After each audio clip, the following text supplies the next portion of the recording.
കുറച്ച് നാളായിട്ട് മറിയാമ്മ വീട്ടിൽ എപ്പോൾ നോക്കിയാലും സിൻഡ്രല്ല റിങ് വാങ്ങിക്കണം, സിൻഡ്രല്ല റിങ് വാങ്ങിക്കണം എന്ന് പറഞ്ഞിട്ട് ബഹളമാണ്. ഇത് കേട്ട് കേട്ട് നാച്ചുവൊക്കെ ഉറക്കത്തിൽ ഞെട്ടി എണീറ്റ് സിൻഡ്രല്ല റിങ് എന്നൊക്കെ പറഞ്ഞു തുടങ്ങി. അബിക്കുട്ടിയാണെങ്കിൽ ഡാഡാന്നൊന്നും പറഞ്ഞു തുടങ്ങിയിട്ടില്ല. അതിക്ക് മുന്നേ ഇപ്പോൾ സിൻഡ്രല്ല എന്നൊക്കെ പറഞ്ഞിട്ട് ഇവിടെ ഓടി നടക്കുന്നുണ്ട്. എന്നാൽ പിന്നെ ഇതിനൊരു അവസാനം വേണമല്ലോ എന്ന് വിചാരിച്ചിട്ട് നമ്മൾ വീക്കെൻഡൊക്കെ ആയി കഴിഞ്ഞപ്പോൾ പുറത്തോട്ട് ഇറങ്ങി. സാധാരണ ലേഡീസിനൊക്കെ ഓർണമെൻറ്റ്സ് എന്ന് പറയുമ്പോൾ ഭയങ്കര ക്രേസാണെന്ന് കേട്ടിട്ടുണ്ട്. ഇതിപ്പോൾ നമ്മളിത് വാങ്ങിക്കാൻ വേണ്ടി മദീന സെയ്ദിലേക്ക് കയറി കഴിഞ്ഞപ്പോൾ റൈറ്റ് സൈഡിൽ പയ്യന്നൂർ കണ്ടിട്ട് പൊറോട്ടയും ബീഫെന്നും പറഞ്ഞുകൊണ്ട് അങ്ങോട്ട് പോകുന്നുണ്ട്. പച്ചക്കുതിര സിനിമയിൽ ദിലീപ് പറയണവരെ ഫുഡ് ഫുഡ് എന്നൊരു ഒറ്റ വിചാരം മാത്രമേ ഉള്ളൂ. അത് കഴിഞ്ഞിട്ടുള്ളൂ ബാക്കി എന്തും.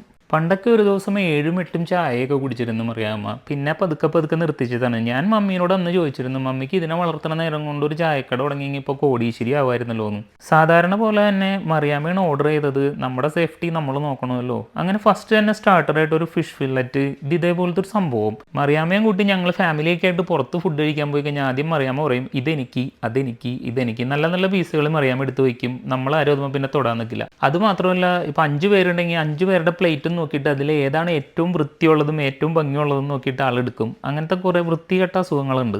അപ്പോൾ പറഞ്ഞു വരുന്നത് എന്താണെന്ന് വെച്ച് കഴിഞ്ഞാൽ ഈ ഡിഷിൻ്റെ പേര് ഫിഷ് കാന്താരി എന്നാണ്. ഇതൊരു സ്റ്റാർട്ടറായിട്ടാണ് കഴിക്കുന്നത്. ഹമൂറാണ് ഈ ഫിഷ് വരുന്നത്. 7 ദിറംസ് എന്തോ ആണ്. പക്ഷേ ഗംഭീര ടേസ്റ്റ്. നല്ല തേങ്ങാപ്പാലൊക്കെ ഒഴിച്ചിട്ട് ഭയങ്കരമായി മസാലയൊക്കെ ഇട്ട് അടിപൊളി ഒരു സംഭവം.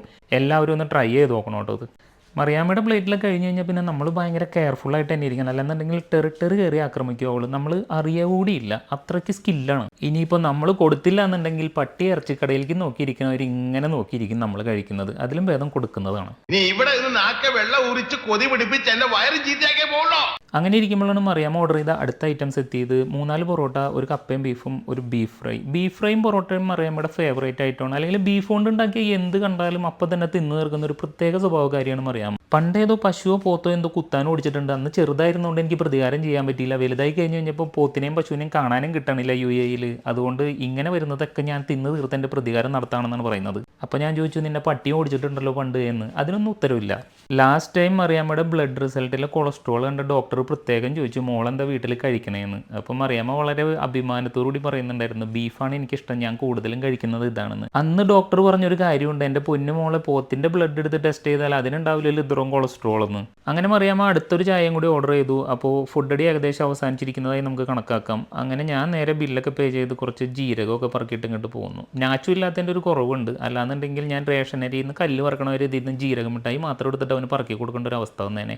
അങ്ങനെ ഫുഡുമായിട്ടുള്ള മൽപ്പിടുത്തമൊക്കെ കഴിഞ്ഞ് മറിയാമ്മ അങ്കത്തട്ടിലോട്ട് ഇറങ്ങി. പോകുന്ന വഴിക്ക് വലിയ വലിയ സംഭവങ്ങളൊക്കെ എന്നെ ചൂണ്ടിക്കാണിക്കുന്നുണ്ട്. ഞാൻ പറഞ്ഞു, ചൂണ്ടുവിരലിടുന്ന ഒരു സിൻഡ്രല്ല മോതിരം, അതാണ് ഇന്നത്തെ നമ്മുടെ പ്ലാൻ. അതുകൊണ്ട് ചുറ്റുവട്ടത്ത് ഇങ്ങനെ പല പ്രലോഭനങ്ങളും കാണും. കണ്ണടച്ച് നേരെ നടന്നോളൂ, ഞാൻ ആ ഷോപ്പിലേക്ക് കൊണ്ടുവന്നാക്കിക്കോളാം. അങ്ങനെ നമ്മളിപ്പോൾ വന്നേക്കുന്നത് മഹാരാജാസിലേക്കാണ്. ചെറിയ വിലയിൽ ഒരുപാട് നല്ല നല്ല മോതിരങ്ങൾ ഇവിടെ കിട്ടും കേട്ടോ. ഇതാണ് ഈ പറഞ്ഞ് കൊട്ടി ഘോഷിച്ചുകൊണ്ട് നടന്നിരുന്ന സിൻഡ്രല്ല മോതിരം എന്ന് പറയുന്ന സംഭവം. പക്ഷേ പ്രശ്നം എന്താണെന്ന് വെച്ച് കഴിഞ്ഞാൽ മറിയാമ്മയുടെ ചൂണ്ടുവിരലിന് കുറച്ച് വണ്ണക്കൂടുതലായതിൻ്റെ പേരിൽ ആ സൈസിലുള്ള മോതിരം അവിടെ ഇല്ല. അങ്ങനെ നമ്മൾ അടുത്ത സെക്ഷനിലേക്ക് പോയി. വൈഡ് വെറൈറ്റി ആയിട്ടുള്ള റിങ്ങുകളുടെ ഒരു ബഹളമാണ് അവിടെ. പക്ഷേ മറിയാമ്മയുടെ കയ്യിൽ പാകാവുന്ന മാത്രം കിട്ടുന്നില്ല. എനിക്കാണെങ്കിൽ ചിരിയും വന്നിട്ട് പാടില്ല. അങ്ങനെ നമ്മൾ നേരെ അവിടെ നിന്ന് ഇറങ്ങി. പോകുന്ന വഴിക്ക് മറിയാമ്മ പറയുന്നുണ്ട് ജിമ്മിൽ പോകണം, വിരലിൻ്റെ വണ്ണം കുറയ്ക്കണം എന്നൊക്കെ. ഒന്നും നടക്കാൻ പോകണമെന്ന് നമുക്കറിയാം. നേരെ നമ്മൾ നക്ഷത്രയിലേക്ക്. അവിടെ ചെന്ന് ഒരു 10-12 മോതിരിട്ട് നോക്കിയിട്ടും ഒരു രക്ഷയില്ല. Same situation. അവസാനം മറിയാമ്മ സെയിൽസ്മാനോട് വരെ സെൻറ്റി അടിച്ചു തുടങ്ങി, ചേട്ടാ ഞങ്ങളെപ്പോലുള്ളവർക്ക് മോതിരമൊക്കെ ഇടണ്ടേ, നിങ്ങൾ എന്താണ് ഇങ്ങനെ ചെയ്യുന്നത് എന്നൊക്കെ പറഞ്ഞിട്ട്. മറിയാമ്മ അവസാനം തോൽവി സമ്മതിച്ച് എന്നോട് പറഞ്ഞു വീട്ടിൽ പോവാം. കാരണം കുറച്ച് നേരം കൂടി അവിടെ നിന്ന് ആൾ ചിലപ്പോൾ കരയും. പക്ഷേ ഇതിലും വലിയ പ്രശ്നമാണ് വീട്ടിൽ. സുകുമാരി മറ്റേ റാഞ്ചി റോസ് സ്പീക്കിംഗ് സിനിമയിൽ കാറിലിരിക്കുന്ന പോലെ സിൻഡ്രല്ല റിങ് കാണാൻ വേണ്ടിയിട്ട് മമ്മിയും നാച്ചും അബിക്കുട്ടി എല്ലാവരും വീട്ടിൽ വെയിറ്റിംഗ് ആണ്. ഇത് കണ്ടിട്ട് വേണമെന്ന് സ്വസ്ഥമായിട്ട് ഉറങ്ങാൻ എന്നാണ് അവർ പറഞ്ഞേക്കുന്നത്. അങ്ങനെ സിൻഡ്രല്ല റിങ് വാങ്ങിക്കാൻ വന്ന് പൊറോട്ടയും ബീഫും കഴിച്ച് ഞങ്ങൾ വീട്ടിൽ പോയി കിടന്ന് ഉറങ്ങാൻ പോകുന്നു. പോക്കറ്റ് കാലിയാവാത്തതിൻ്റെ ചെറിയൊരു സന്തോഷം എൻ്റെ മനസ്സിലുണ്ട്. എന്നാലും ഞാനത് പുറത്ത് കാണിക്കുന്നില്ല. വീഡിയോ കണ്ട എല്ലാവർക്കും നന്ദിയുണ്ട്. താങ്ക്സ്.